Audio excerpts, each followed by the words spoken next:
Mr. Paul Hesse.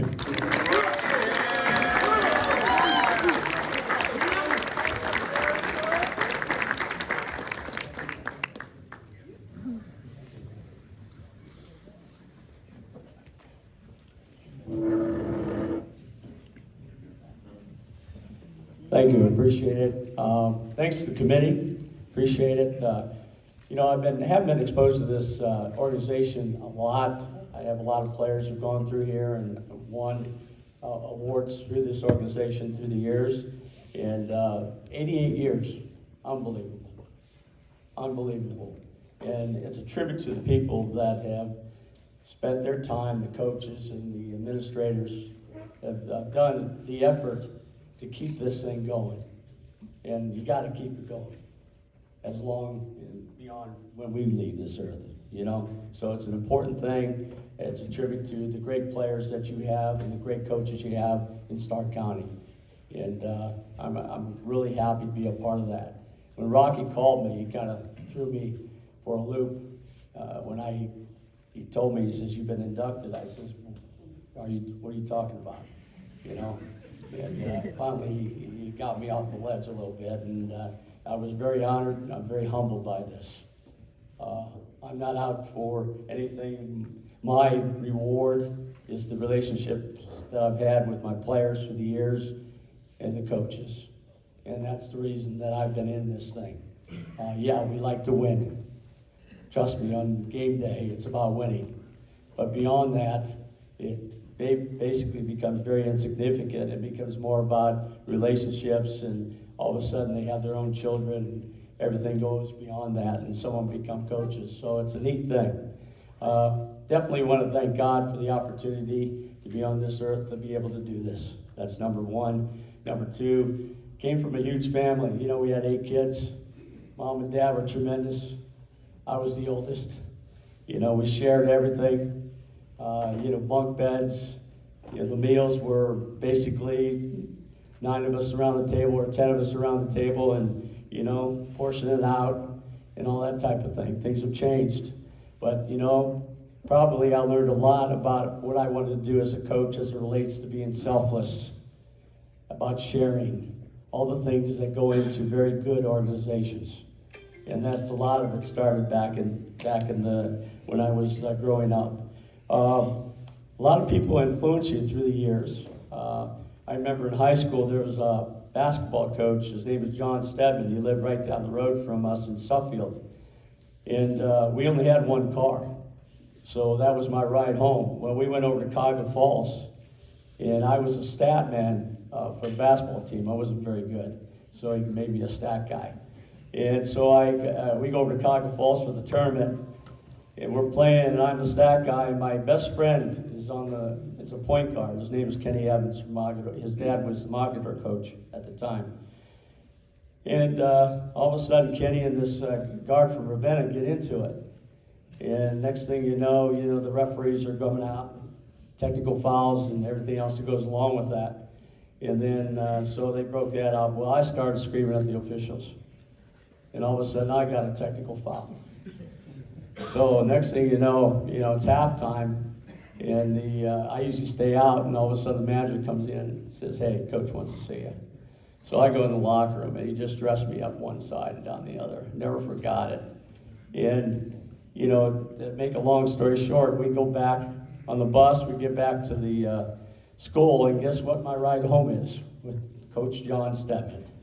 And I tell you, tremendous influence. We talked about coaching, talked about what's right and what's wrong and those type of things, and was a huge influence as it relates to my growth, and my maturity as I climbed the ladder, so to speak. And now he's in heaven. He was assistant at John Carroll and head coach at Mayfield, and after he left Field High School. So huge influence on me, as I grew up. Larry Wiles, the head baseball coach at Field High School for many years, was just inducted into the Akron Hall of Fame this past year. And huge influence.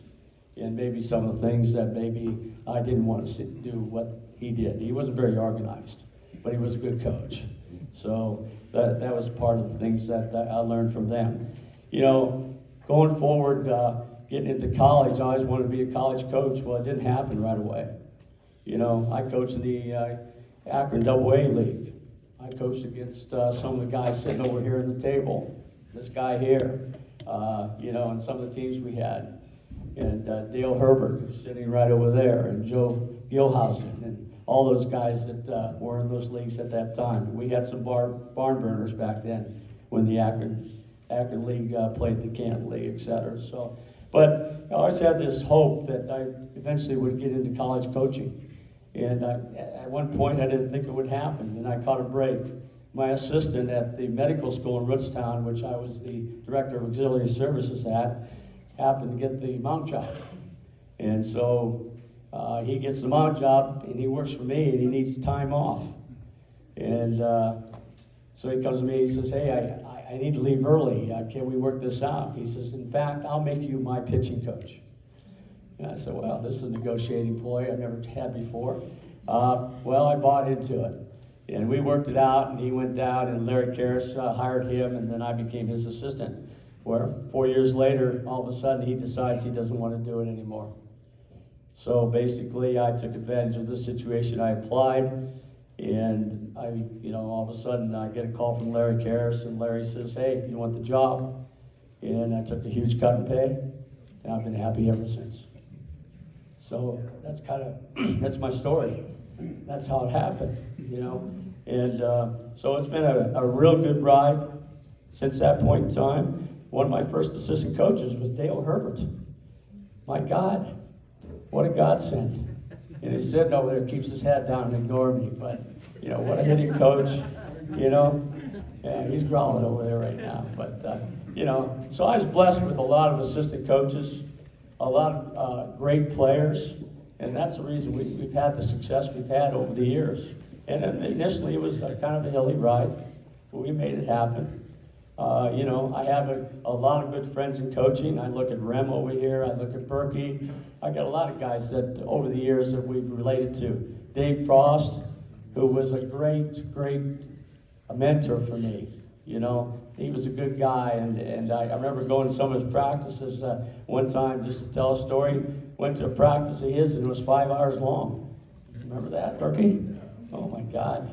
So my guys think my practices are long, 3 hours, you know.